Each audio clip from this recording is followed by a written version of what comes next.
Assalamualaikum warahmatullahi wabarakatuh. Salam sejahtera untuk kita semua. Semoga Tuhan Yang Maha Esa selalu menganugerahkan kesehatan kepada kita semua, serta semangat untuk terus belajar. Pada pertemuan kali ini, dalam mata kuliah Sistem Informasi Akuntansi, pokok bahasan kita adalah mengenai audit sistem informasi akuntansi. Ini merupakan bahasan terakhir dalam mata kuliah Sistem Informasi Akuntansi. Sebagaimana kita ketahui bahwa audit merupakan sebuah proses sistematis untuk secara objektif mendapatkan dan mengevaluasi terkait dengan bukti mengenai pernyataan perihal tindakan dan transaksi bernilai ekonomi untuk memastikan tingkat kesesuaian antara pernyataan tersebut dengan kriteria yang telah ditetapkan, serta mengkomunikasikan hasil-hasilnya pada para pemakai yang berkepentingan. Dalam artian bahwa pelaksanaan audit atau audit itu sendiri merupakan sebuah proses untuk mengetahui apakah kegiatan yang telah dilakukan itu sudah sesuai dengan standar yang telah ditetapkan. Dan hasil dari audit tersebut dilaporkan kepada stakeholder yang berkepentingan terhadap evaluasi dari kegiatan tersebut. Tentunya para auditor biasanya mengaudit di luar komputer atau audit around the computer dan tidak menghiraukan komputer dengan program-programnya. Mereka hanya mempelajari terkait dengan catatan dan output dari sistem tersebut dan berpikir jika output telah dengan benar dihasilkan dari input sistem, maka pemrosesan pastinya dapat dipertanggungjawabkan secara andal. Hal ini sangat umum terjadi. Mengapa demikian? Karena kebanyakan auditor itu jarang sekali untuk melakukan audit terhadap sistem komputer. Mereka biasanya mengaudit terhadap hasil atau output yang dikeluarkan dari komputer tersebut. Pendekatan yang saat ini lebih baru dalam proses audit yaitu audit dengan menggunakan komputer. Menggunakan komputer ini untuk memeriksa mengenai kecukupan pengendalian sistem, data, dan output. Sehingga kita akan mengetahui bahwa output yang dihasilkan dari komputer tersebut memang telah sesuai dengan standarnya.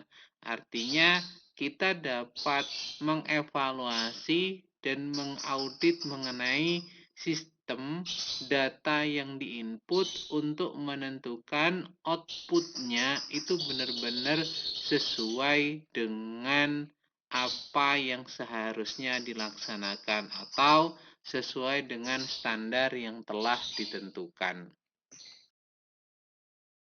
Audit sistem informasi adalah proses mengumpulkan dan mengevaluasi fakta untuk memutuskan apakah sistem komputer yang merupakan aset bagi perusahaan telah terlindungi dengan baik, integritas data terpelihara sesuai dengan tujuan organisasi untuk mencapai efektivitas dan efisiensi dalam penggunaan sumber daya. Sehingga audit sistem informasi ini memiliki tujuan untuk meninjau dan mengevaluasi pengendalian intern yang melindungi sistem tersebut. Karena apa? Karena kita ketahui bahwa data yang dimiliki oleh perusahaan itu adalah aset yang paling tinggi bagi perusahaan. Karena dengan data tersebut memiliki data historis yang dapat mempelajari kondisi perusahaan sebelumnya ketika dihadapkan pada suatu permasalahan. Maka data yang dimiliki oleh perusahaan itu harus terlindungi dengan baik serta data tersebut harus dipelihara, sehingga dalam hal ini perlu untuk dilakukan audit sistem informasi untuk mengevaluasi pengendalian intern yang telah dilakukan untuk menjaga sistem atau data tersebut. Tujuan yang harus dipenuhi oleh seorang auditor ketika melaksanakan audit terhadap sistem informasi ini ada 6 hal, yaitu yang pertama adalah berkaitan dengan perlengkapan keamanan, di mana hal ini untuk melindungi perlengkapan komputer, program, komunikasi, dan data dari akses yang tidak sah, modifikasi, atau bahkan terjadinya yang namanya penghancuran. Sehingga dalam hal ini, seorang auditor harus benar-benar memahami terkait dengan perlengkapan keamanan terlebih dahulu terhadap objek yang akan diaudit. Yang kedua yaitu berkenaan dengan pengembangan dan perolehan program yang tentunya dilaksanakan sesuai dengan otorisasi khusus dan umum dari pihak manajemen. Karena dalam hal mengenai pengembangan dan perolehan program, tentunya ini telah dibicarakan dan dianggarkan oleh pihak manajemen. Yang ketiga yaitu berkaitan dengan modifikasi program, di mana hal ini dilaksanakan dengan otorisasi dan persetujuan pihak manajemen. Karena apa? Karena kita ketahui bahwa pelaksanaan modifikasi program ini tentunya merubah terhadap program yang telah ada dan telah dijalankan. Atas perubahan tersebut tentunya harus memiliki persetujuan dari pihak manajemen bahwa modifikasi program tersebut dapat dilaksanakan atau boleh dilaksanakan. Hal berikutnya yang keempat yaitu berkenaan dengan pemrosesan transaksi. Hal ini tentunya berkaitan dengan file, laporan, dan catatan komputer lainnya telah akurat dan lengkap, sehingga proses transaksi ini harus dipastikan terkait dengan audit tersebut. Yang kelima yaitu berkenaan dengan data sumber, di mana dalam data sumber ini yang tidak akurat atau yang tidak memiliki otorisasi yang telah diidentifikasi dan ditangani sesuai dengan kebijakan manajerial yang telah ditetapkan, sehingga data yang diinput dalam pemrosesan transaksi itu benar-benar data yang akurat, data yang dapat dipertanggungjawabkan oleh manajemen. Yang terakhir yaitu berkaitan dengan file data, di mana file data komputer ini telah akurat, lengkap, dan dijaga kerahasiaannya sehingga output yang dihasilkan dapat dipertanggungjawabkan dengan baik. Untuk dapat melaksanakan tujuan audit yang 6 tersebut dalam audit sistem informasi akuntansi, maka auditor harus melaksanakan 5 standar lingkup yang merupakan garis besar mengenai tanggung jawab dari seorang auditor. Apa saja 5 standar tersebut? Yang pertama adalah Seorang auditor harus melaksanakan tinjauan atas keandalan dan integritas informasi operasional dan keuangan, serta bagaimana hal tersebut diidentifikasi, diukur, diklasifikasi, dan dilaporkan. Dalam hal ini tentunya sebelum pelaksanaan audit dilaksanakan, maka auditor harus mengevaluasi atau mempelajari terlebih dahulu mengenai hal tersebut.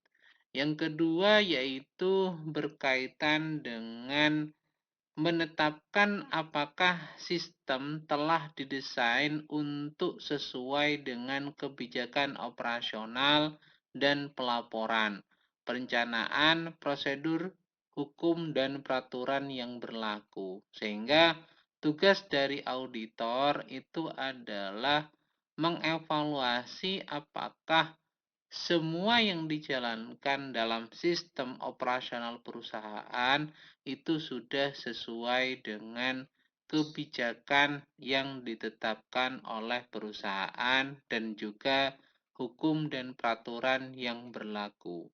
Yang ketiga yaitu auditor harus melakukan tinjauan mengenai bagaimana aset dijaga dan memverifikasi keberadaan aset tersebut.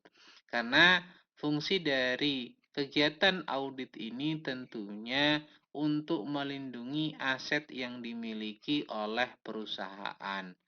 Yang berikutnya yang keempat yaitu auditor harus mempelajari sumber daya perusahaan untuk menetapkan seberapa efisien, efektif mereka dalam pelaksanaan operasional perusahaan. Sehingga dengan mempelajari sumber daya perusahaan tersebut, maka auditor dapat mengetahui berapa efektivitas dan efisiensi yang telah mereka gunakan.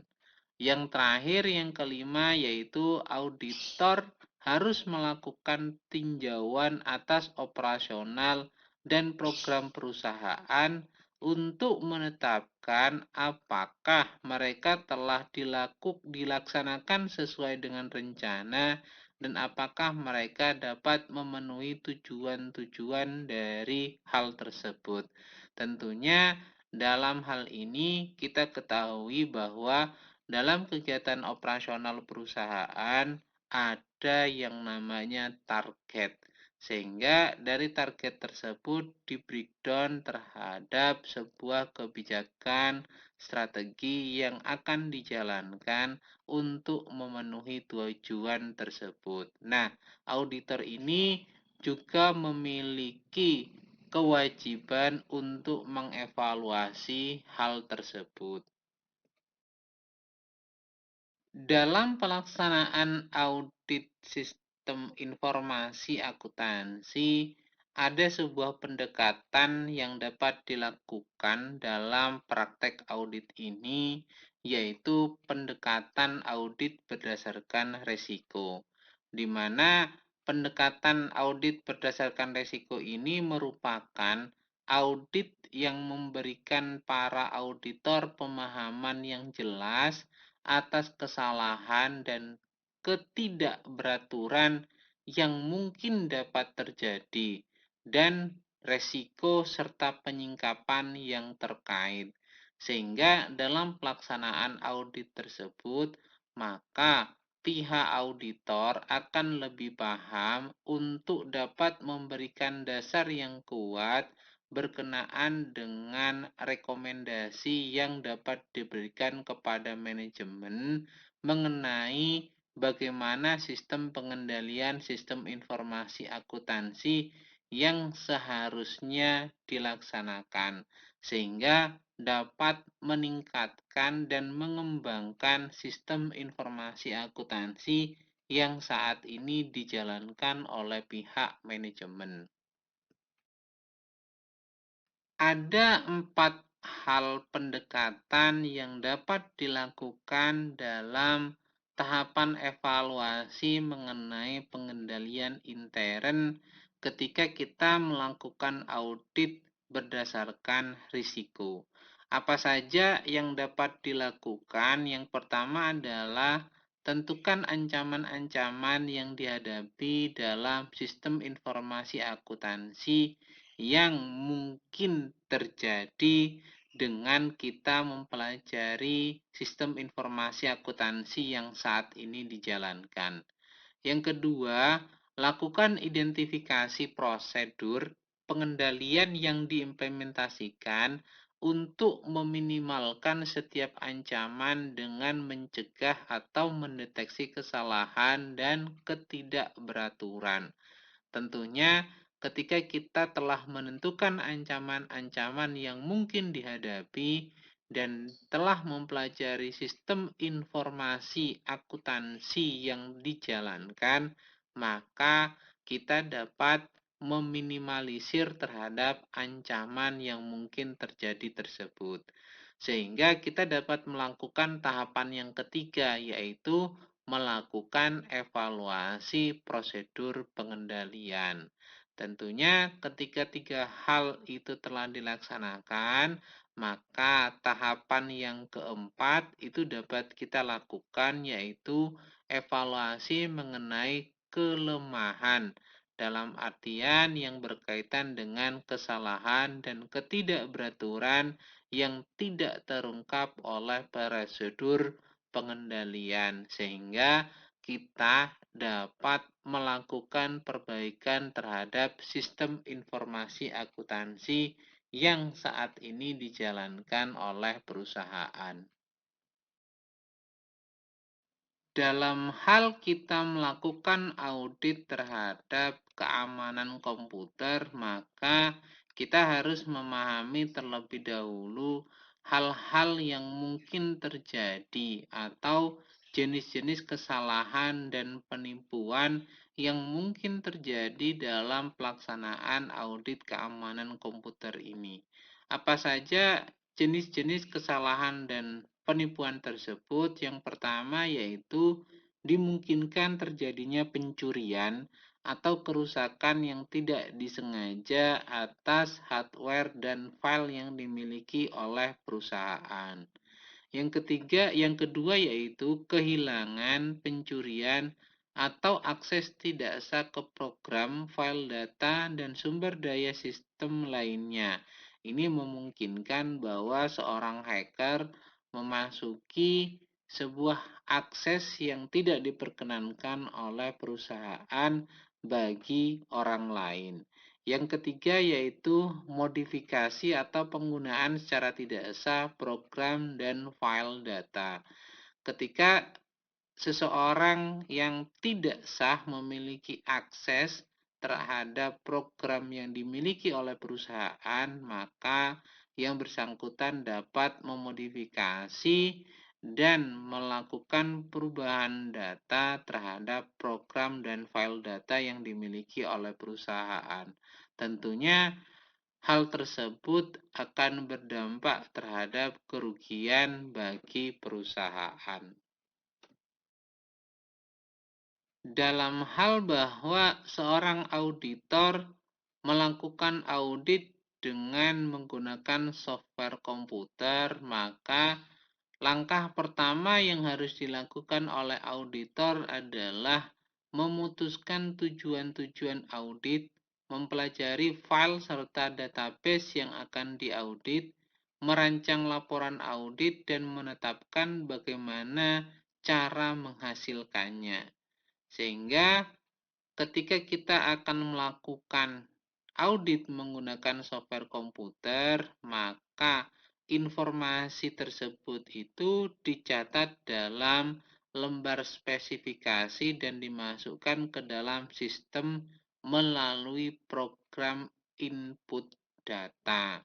Sehingga ketika itu kita lakukan, maka proses pelaksanaan audit akan lebih mudah. Apa saja program-program yang dapat digunakan dalam pelaksanaan audit menggunakan software komputer?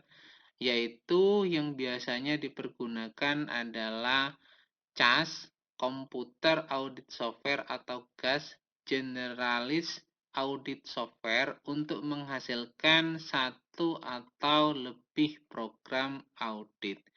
Apa itu cas dan gas? Yaitu program komputer yang berdasarkan spesifikasi dari auditor menghasilkan program yang melaksanakan fungsi-fungsi audit.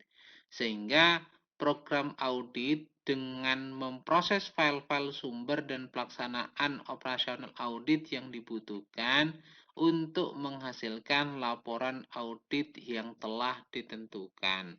Dalam hal ini, pelaksanaan auditor akan lebih mudah karena menggunakan software komputer dalam pelaksanaan auditnya. Dalam pelaksanaan audit menggunakan software komputer, maka ada hal yang perlu diperhatikan berkenaan dengan kebutuhan untuk kontrol dan audit terhadap komputer tersebut, sehingga pihak organisasi atau manajemen dapat menjalankan audit dengan baik. Apa saja 7 hal tersebut? Yang pertama yaitu berkenaan dengan kerugian apabila data organisasi hilang. Yang kedua berkaitan dengan biaya pengambilan keputusan yang salah. Yang ketiga berkaitan dengan biaya penyalahgunaan komputer. Yang tentunya ini memiliki konsekuensi terhadap penyalahgunaan komputer. Yang keempat berkaitan dengan nilai komputer secara personal. Dan yang kelima yaitu berkaitan dengan biaya tingkat kesalahan komputer. Yang keenam berkaitan dengan pemeliharaan privasi. Dan yang ketujuh berkenaan dengan terkendalinya dari evolusi penggunaan komputer. Maka dari hal tersebut kita harus memahami 7 hal tersebut agar pelaksanaan audit menggunakan software komputer dapat berjalan dengan baik. Bahasan pertama berkenaan dengan hal tersebut yaitu berkaitan dengan kerugian apabila data organisasi hilang. Data dapat menyebabkan kebutuhan sumber daya menjadi kritis untuk keberlangsungan operasional organisasi, baik untuk memberikan gambaran masa lalu, masa kini, dan masa yang akan datang. Karena apa? Karena data bagi sebuah perusahaan, bagi sebuah organisasi merupakan aset yang sangat penting dalam menjalankan operasional perusahaan. Jika data akurat, maka organisasi akan mempunyai kemampuan untuk beradaptasi dan bertahan dalam lingkungan yang berubah. Namun, jika data hilang, maka tentunya organisasi akan mengalami kehilangan data yang cukup penting. Tentunya hal ini akan menyebabkan kemampuan sebuah perusahaan, kemampuan suatu organisasi untuk beradaptasi dan bertahan dalam sebuah persaingan akan semakin berat. Contohnya yaitu jika data master barang di suatu toko swalayan rusak, maka kasir tidak dapat melakukan transaksi pembelian yang dilakukan oleh konsumen. Maka atas kejadian tersebut, pelaksanaannya yang selama ini terkomputerisasi akan dilakukan secara manual. Dan itu pun tentunya berisiko terhadap terjadinya fraud atau terjadinya korupsi dari pelaksanaan penjualan yang dilakukan secara manual. Hal yang kedua yang perlu diperhatikan yaitu berkenaan dengan biaya pengambilan keputusan yang salah. Tentunya dalam hal ini, untuk membuat keputusan yang berkualitas dan dapat dipercaya, maka perlu didukung oleh data yang akurat melalui sistem informasi berbasis komputer. Sehingga sistem informasi ini harus dapat dijaga dengan baik agar tidak menyebabkan terjadinya pengambilan keputusan yang salah. Dalam hal ini tentunya agar sistem informasi yang berbasis komputer dapat memberikan data yang akurat, maka harus didukung dengan yang namanya deteksi, investigasi, dan koreksi mengenai proses yang di luar kontrol. Karena kita ketahui bila mana akibat data yang salah akan mempunyai dampak terhadap minat investor terhadap perusahaan. Contoh misalnya, jika penyediaan laporan keuangan salah, maka tentunya investor akan membatalkan atas keputusan investasinya. Dan hal ini juga perlu diperhatikan mengenai aturan-aturan keputusan yang akurat, karena ini juga berdampak terhadap sebuah operasional perusahaan. Maka ketika menyediakan data yang salah, tentunya akan mengakibatkan kerugian bagi perusahaan.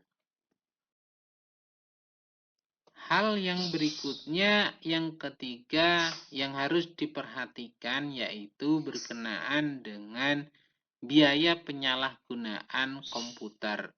Sebagaimana kita ketahui bahwa sebagian besar sebab yang mendorong terjadinya pengembangan fungsi audit sistem informasi di suatu perusahaan adalah akibat terjadinya penyalahgunaan komputer. Apa itu penyalahgunaan komputer? Penyalahgunaan komputer dimaknai sebagai segala kejadian yang berhubungan dengan teknologi komputer yang mengakibatkan kerugian pada korban atau mengakibatkan kehilangan yang diakibatkan oleh pelaku kejahatan untuk mencari keuntungan. Kira-kira dari penjelasan tersebut, contoh dari penyalahgunaan komputer itu apa saja? Ada 4 tipe yang berkaitan dengan penyalahgunaan komputer. Yang pertama yaitu hacking, di mana seseorang yang tidak mempunyai akses otoritas terhadap sistem komputer untuk membaca, memodifikasi, atau menghapus program atau data untuk mengacaukan proses. Tentunya hacking ini sangat berbahaya terhadap sistem yang dibangun oleh perusahaan. Yang kedua yaitu virus, yaitu program yang menyerang file, area sistem atau disk atau file data yang berisi makro yang mengakibatkan kekacauan operasi komputer atau kerusakan data atau program. Sehingga kalau misalnya mengakibatkan kekacauan terhadap operasional komputer, tentunya kita dapat melakukan perbaikan. Namun hal tersebut tentunya memiliki konsekuensi biaya yang sangat besar untuk memperbaiki operasional komputer itu kembali. Namun kalau virus tersebut itu merusak terhadap data atau program, hal ini tentunya berakibat fatal bagi perusahaan. Yang ketiga yaitu berkaitan dengan illegal physical access, di mana seseorang yang mengambil keuntungan melalui akses fisik secara ilegal terhadap fasilitas komputer. Contohnya yaitu memasuki ruang komputer atau ruang terminal secara ilegal, merusak HW atau copy program dan data yang bukan merupakan wewenangnya. Yang keempat yaitu abuse of privilege, di mana dalam hal ini seseorang yang menggunakan hak-hak istimewanya untuk maksud dan tujuan yang bukan merupakan otoritasnya. Contoh dalam hal ini yaitu membuat kopi data yang rahasia atau sensitif, akan tetapi tidak meminta izin atau persetujuan kepada yang berwenang. Konsekuensi dari adanya penyalahgunaan komputer tersebut akan menyebabkan 7 hal, yaitu yang pertama adalah perusakan aset, di mana hardware, software, data, fasilitas, dokumentasi, atau persediaan barang dapat dirusak dengan adanya penyalahgunaan komputer tersebut. Yang kedua, konsekuensinya adalah pencurian aset, di mana hardware, software, data, dokumentasi, atau persediaan barang dapat dipindahkan secara ilegal. Yang ketiga yaitu konsekuensinya adalah terjadinya perubahan terhadap aset, yaitu hardware, software, data, atau dokumentasi dimodifikasi dengan cara yang tidak sah. Selain itu, yang keempat konsekuensinya adalah pelanggaran privasi, di mana privasi ini mengenai data seseorang atau organisasi yang digunakan untuk kepentingan yang tidak sah. Konsekuensi yang berikutnya yaitu yang kelima adalah pengacauan operasi. Operasi tentunya yang dilakukan secara setiap hari dalam sistem informasi akuntansi dapat terhenti sementara yang diakibatkan oleh operasi yang dikacaukan. Tentunya ini berdampak terhadap terhambatnya proses operasional di perusahaan. Konsekuensi yang keenam yaitu penyalahgunaan otorisasi aset, di mana hardware, software, data, fasilitas, dokumentasi, atau persediaan barang digunakan untuk maksud yang tidak sah.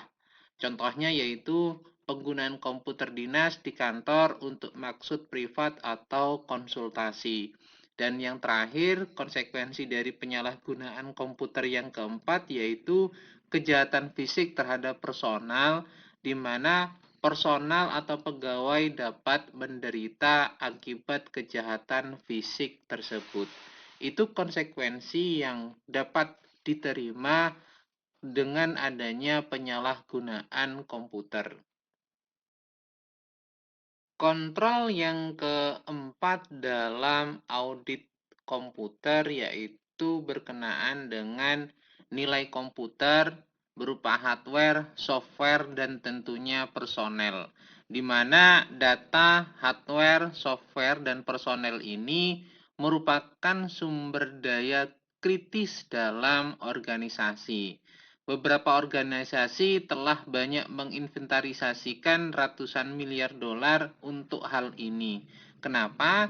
Karena yang berhubungan dengan data, hardware, software, serta personal yang telah terlatih ini merupakan sumber daya yang dimiliki oleh perusahaan. Bila salah satu bermasalah pada komponen tersebut, pada 4 elemen tersebut tentunya akan berdampak buruk terhadap operasional perusahaan.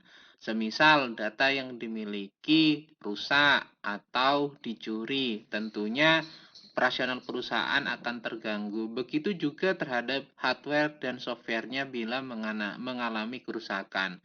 Dan yang paling utama juga mengenai personel, di mana kalau personel ini resign tentunya dibutuhkan waktu kembali untuk melakukan rekrutmen dan adaptasi terhadap pekerjaan yang baru.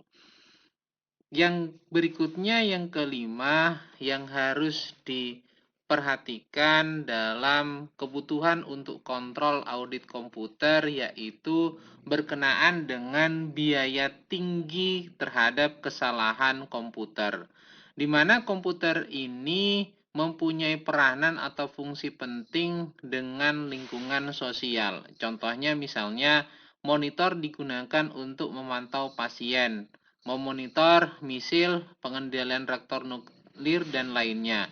Akibatnya, jika komputer error, maka akan mengakibatkan kerugian yang sangat besar bagi perusahaan. Maka oleh karena itu, setiap komponen dalam komputer tersebut harus dijaga dengan baik agar tidak berdampak terhadap terganggunya operasional perusahaan. Butuh perawatan secara berkala terhadap hardware dan software tersebut. Hal yang perlu diperhatikan sebagai komponen kebutuhan untuk kontrol audit komputer yang keenam yaitu berkenaan dengan pemeliharaan privasi. Sebagian besar data tentunya dikumpulkan itu merupakan data individu seperti data pembayaran pajak, kredit, medical, education, employment, dan yang lainnya. Dan selanjutnya data itu dikumpulkan sebelum proses komputerisasi, dan data privasi ini tentunya harus dilindungi agar hak-hak privasinya tetap terjaga. Yang terakhir, yang ketujuh, dalam kebutuhan untuk kontrol mengenai audit komputer ini yaitu berkenaan dengan terkendali dari evolusi penggunaan komputer. Karena kita ketahui berkenaan dengan konflik di mana satu sisi komputer digunakan untuk hal-hal yang berguna, tapi di sisi lain komputer ini juga dapat digunakan untuk pengendalian hal-hal yang tidak berguna seperti nuklir yang mungkin saja digunakan untuk hal-hal yang sangat berbahaya bagi perusahaan. Maka oleh karena itu perlu dilakukan yang namanya protap atau prosedur untuk mengendalikan terhadap penggunaan komputer tersebut.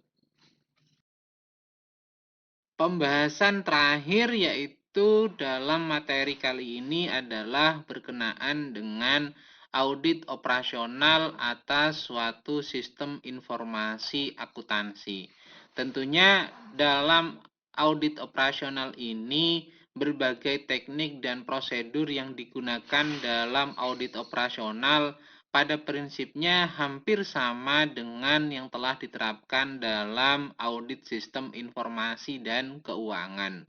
Perbedaan utamanya terletak bahwa lingkup audit sistem informasi itu dibatasi pada pengendalian internal, sementara lingkup audit keuangan dibatasi pada output sistemnya.